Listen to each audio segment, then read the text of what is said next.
an all-striker team. That's the Blue Lock system. An all-out attack.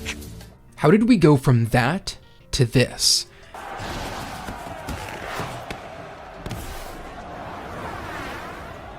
Blue Lock Season 2 was maybe my biggest disappointment for anime in 2024. All of the flair and style of the manga was washed out by a limited production, reducing one of the most insane matches in the history of sports anime to a slideshow. After a few episodes in the U20 match, I had decided not to make a video on the new season.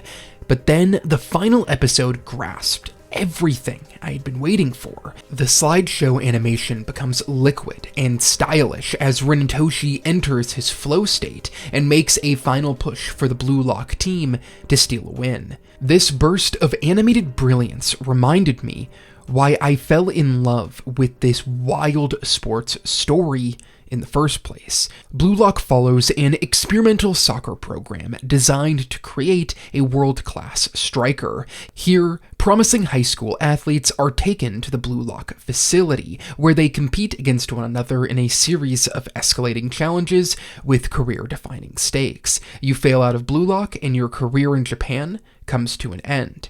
Blue Lock's second season covers the first real match the athletes at Blue Lock play, an exhibition event versus Japan's U20 team. The U20 match is a major milestone for our players, the ones who make it on the field and others who start on the bench, all having the chance to prove themselves in a do-or-die game.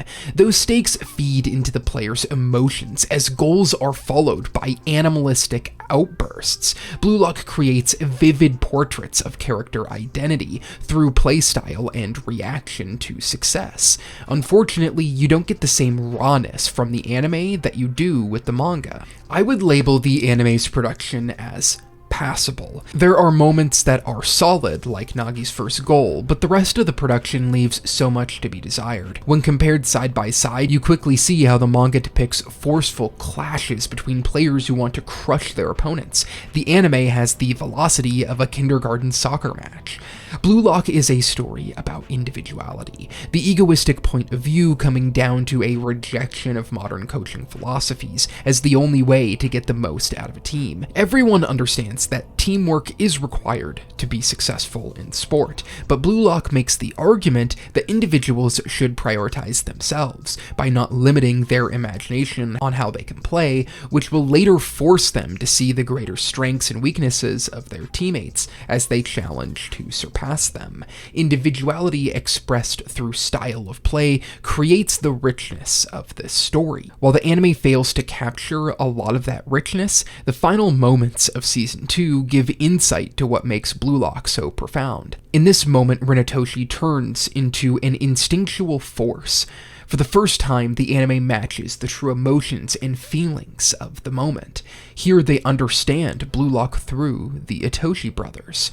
Rin Itoshi is the top striker at Blue Lock, and his elder brother is an elite midfielding talent who already plays professionally overseas. While everyone at Blue Lock sees Rin as their first goal to surpass, Sei views his younger brother with disdain. Sei grew up as a prodigy player and soon asked Rin to play alongside him. The duo dominant alongside each other. Sei gets the chance to go to Spain, and Rin trains to keep up with him.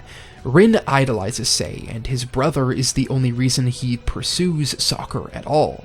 Upon returning, Sei's attitude towards Rin shifts, now that he's experienced what it means to play alongside the world's best. Sei looks down on Rin because Rin's passion for playing comes from pleasing his brother and not inward. Upon gracing the true talent of the world, Sei can no longer connect with a brother that he views has no chance to reach the highest level. Blue Lock and the Itoshi brothers is an exploration of how mindset shapes a player and person. Sei doesn't believe Rin will amount to anything because he isn't strictly playing for himself.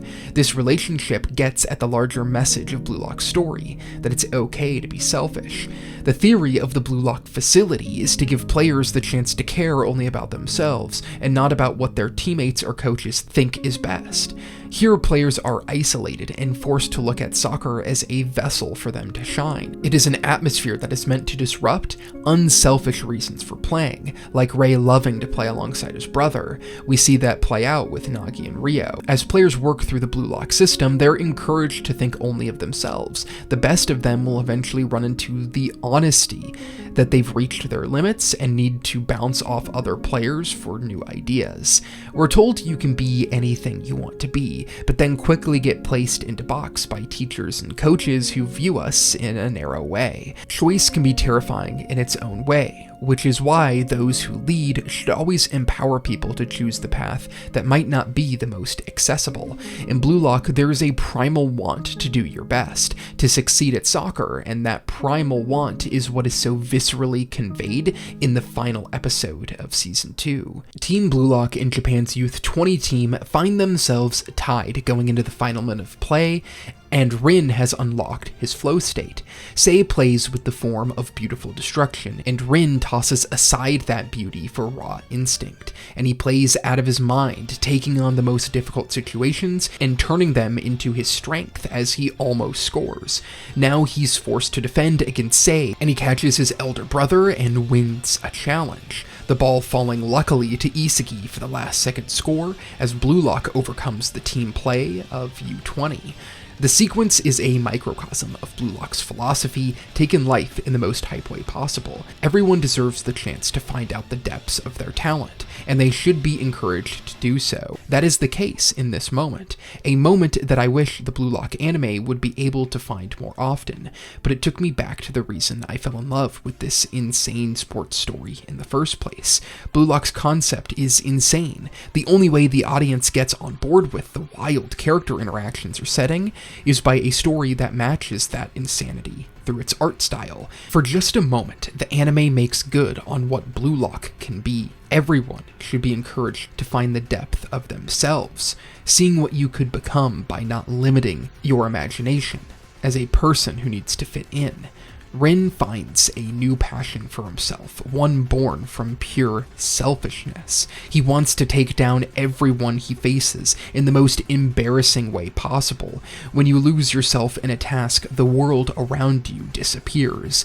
All you care about is the challenge ahead, the next immediate goal. Your body moves on muscle memory and instinct alone. Those moments that we seek out, where it seems we become so much more than ourselves, is when sports gives us our most valuable lessons.